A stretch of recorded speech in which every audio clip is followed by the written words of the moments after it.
Hello and welcome, ladies and gentlemen, to a new episode of Today's Youth. And today we will be talking about the initiative Youth for Reviving Humanity. We will be talking about the different sessions and the workshops that took place at the initiative.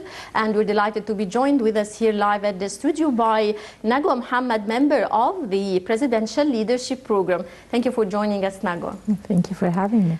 Nagwa, tell me about the initiative, about the objectives of the initiatives, and how did you follow the different sessions and workshops? Well, the purpose of the initiative is promoting peace globally and preventing war and helping victims of war. So we had multiple sessions about conflict resolution, peacemaking, reasons for war, how to aid refugees. Right. The first session was entitled Together Towards a Peaceful World. Would you tell us more about the significance of discussing peace initiative among youth from different countries attending here in Egypt in the resort city of Sharm el-Sheikh? Well, Sharm el-Sheikh is called the Peace City. That's why we had it there. A lot of the youth nowadays, they're not aware of what is going on and the true side of the story. They only get the media side. Yeah. Whether it's the war in Congo, in Palestine, in South Sudan. It's not that they don't care. It's just you hear so much about war, you become indifferent. And youth, they have a lot. They can give a lot and they can do a lot to improve the lives of everyone and to promote peace. Whether it's advocating for refugees, advocating for stopping war, whether it's actively participating through NGOs, or even just supporting people online. That's a start. So that was one of the purposes, is awareness and helping them realize what's going on. And then we gave multiple sessions on how to promote peace. Right. Tell me more about those sessions and how do you think we can promote peace among youth around the world? I'm not talking about Egypt, Arab countries, African countries. I'm talking about youth around the world. Okay. First of all, there are two sides to every coin.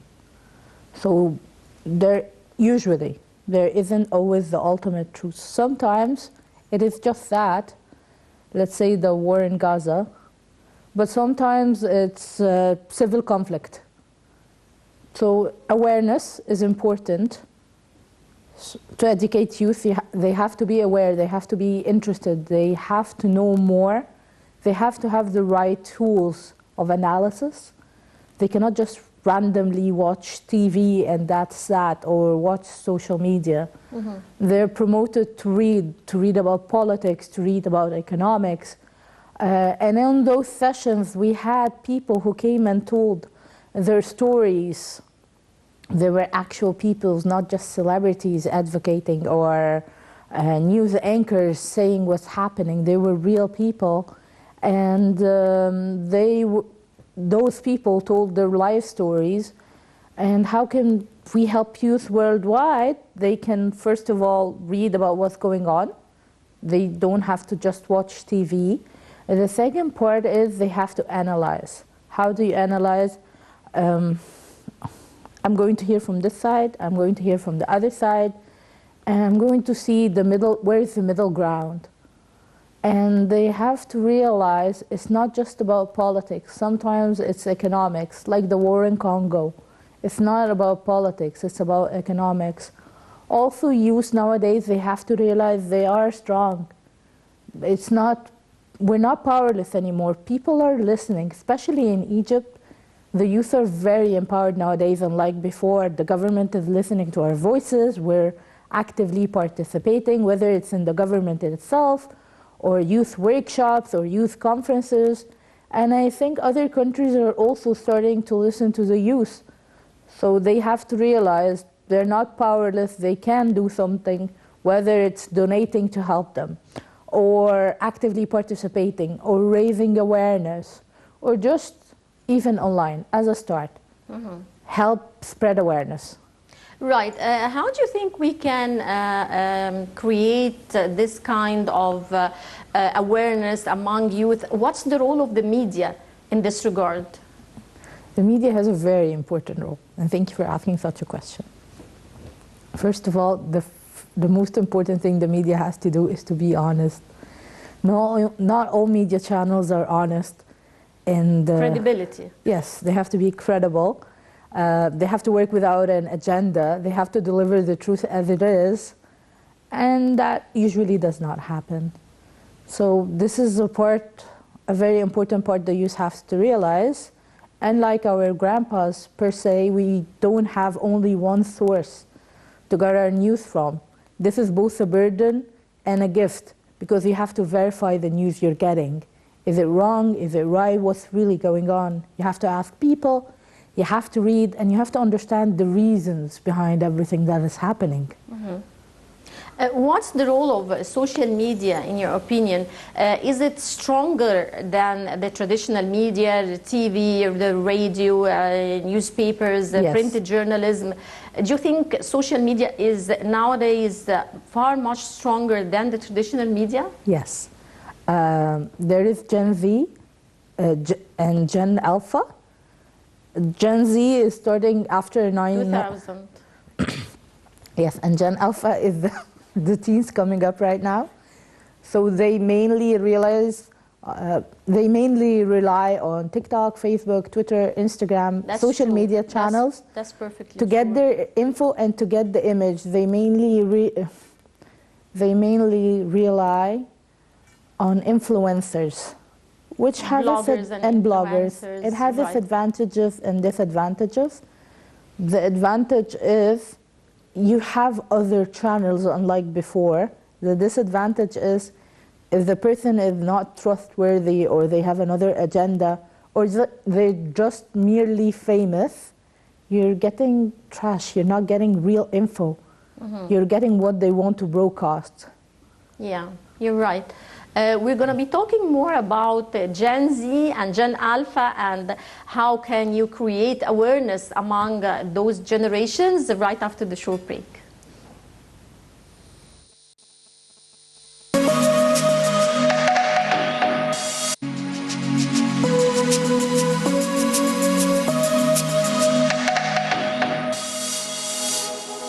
من أول يوم فتحنا علينا في الدنيا وجينا بنلون ونشخبط بإيدينا وبنرسم يعني الإبداع كان مولود فينا لحظة ما وعينا لو شفنا وبصينا حوالينا نتعلم يلا سيب بصمتك يلا يلا سيب لمستك يلا شوف الكون سبحان من حلا يلا سيب بصمتك يلا يلا سيب لمستك يلا شوف الكون سبحان من حلا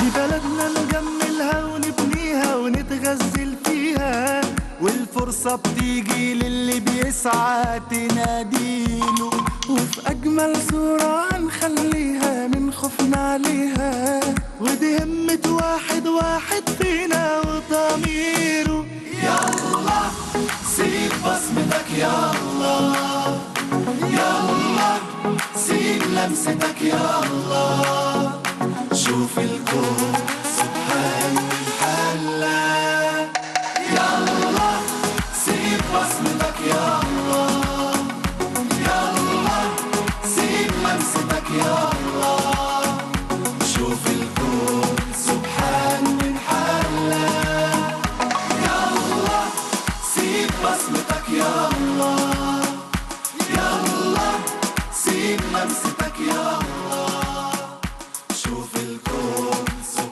Welcome back and talking more about the Gen Z and Gen Alpha and how to reach those generations and convince them and create awareness among them. Nagwa, we were talking just before the break about what's the best way, what's the best media to reach Gen Z and Gen Alpha and create this kind of awareness and creating peace and the ideas of notions of peaceful societies among them.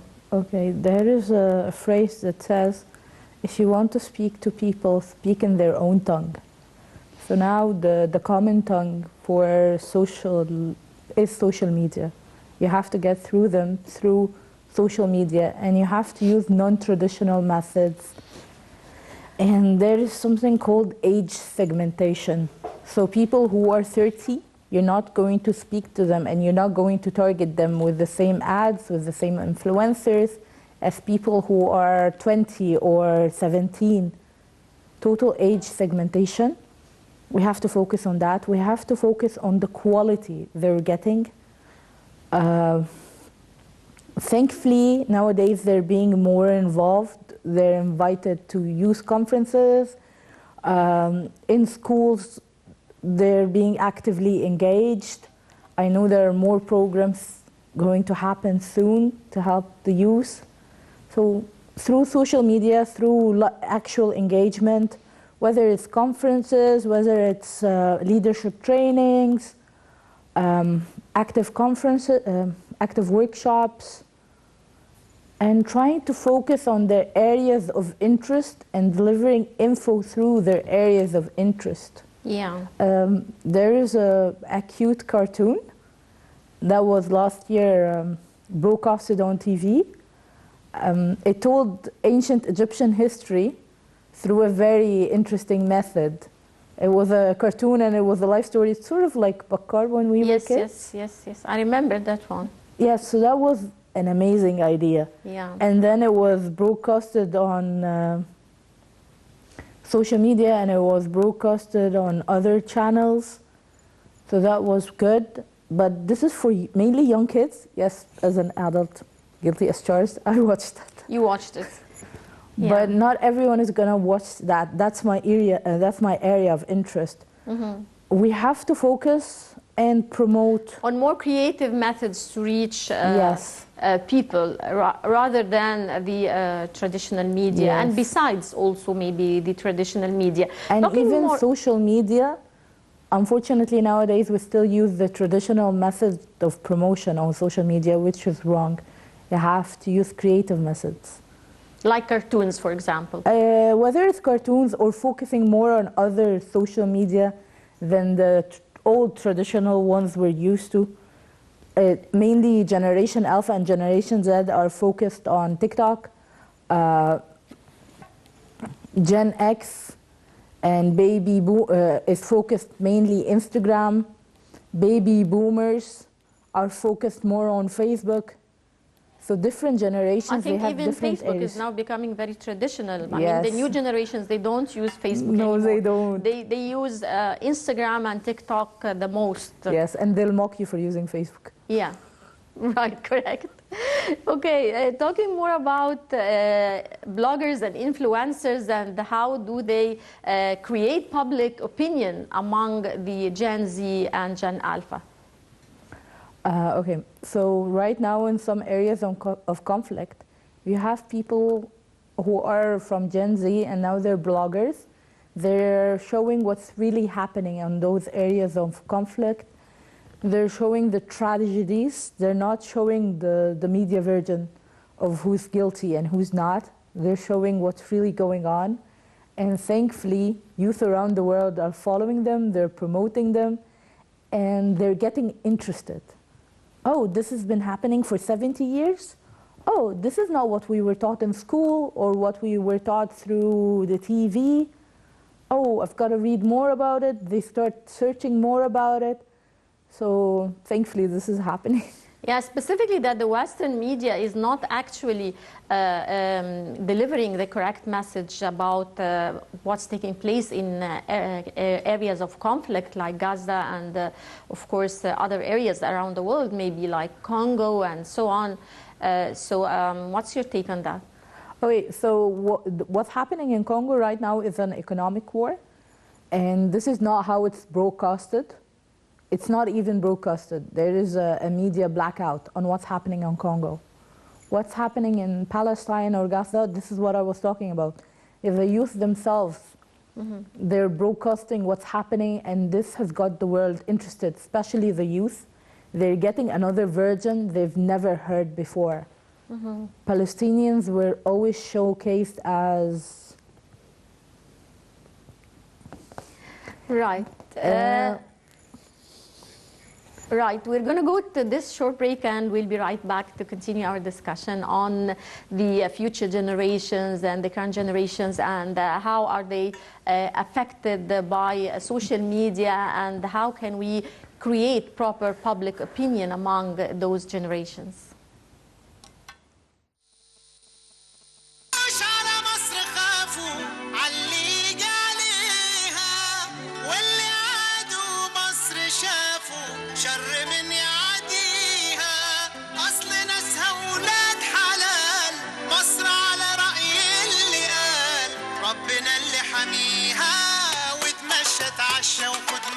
واسهر عالنيل عمرك ما تحس هنا بغربة مع شعب أصيل وأمانة ما فيش أأمن منها لنصاص الليل اتمشى اتعشى وخد مركب واسهر عالنيل عمرك ما تحس هنا بغربة مع شعب أصيل وأمانة ما فيش أأمن منها لنصاص الليل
Welcome back, and still talking about the youth initiative of reviving humanity. How do you think youth conferences and the youth initiatives and these kind of gatherings have a positive impact on youth, creating a bond among youth from different countries, gathering all in one place like the city of peace, Sharm el-Sheikh? Okay, first of all, I'll start discussing its effect on Egyptians. And then I'll start discussing how it affects international youth. As for Egyptians, we did not have a voice. As youth, people would always say, oh, you're young, what are you going to do? And then in 2016, under President Sisi's leadership, he decided to engage the youth. We're a very important part of society. We cannot be ignored. So he started creating youth conferences. They are managed by youth, the agendas are managed by youth, even some are presented by the youth. So this was very important. And then we started having the World Youth Forum, where we started receiving international youth, and they were very impressed. Some of them, they did not know a lot about Egypt, and they were astounded when they saw how advanced we are. And some of them, they had the wrong idea, let's say, that we still live in pyramids, we ride camels. That's true. Some people around the world, they still up till now don't have the correct view about Egypt. We're trying to deliver the message through, for example, different channels, media channels, TV channels, and of course, social media. And I have to tell you, a lot of them came back on their own with their families. They loved Egypt so much, they came back. So it helped in tourism, in yes. promotion of tourism, of course. Plus, it helps getting investors.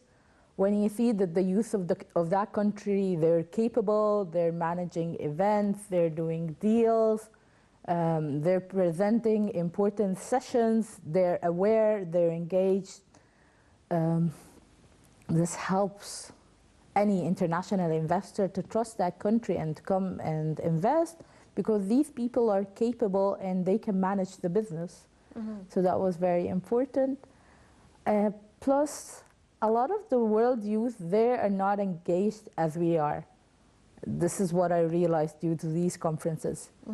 When they're 18, they leave their homes, they go to university, they finish, and then they start looking for a job, same as us. Right. But correct. they're not given the same opportunities as us. Exactly. A lot of many of them are not politically aware. Exactly. Yeah. Those conferences, they make you politically aware. They widen your network. If you need friends, you're going to Greece or whatever country and you need friends, you know people there, you're not going blind. And some of them, they help get investors here, whether it's their parents or their mother company, not their mother's company. And then they work in a big company, so the company is looking to expand, so they recommended Egypt. That's correct. Well, I would like to thank you so much, Nagwa Mohamed, member of the Presidential Leadership Program. Many thanks for joining us, always here on Nile TV International. Thank you. Thank you, and dear viewers, don't forget to join us next week, same time. Till then, it's goodbye.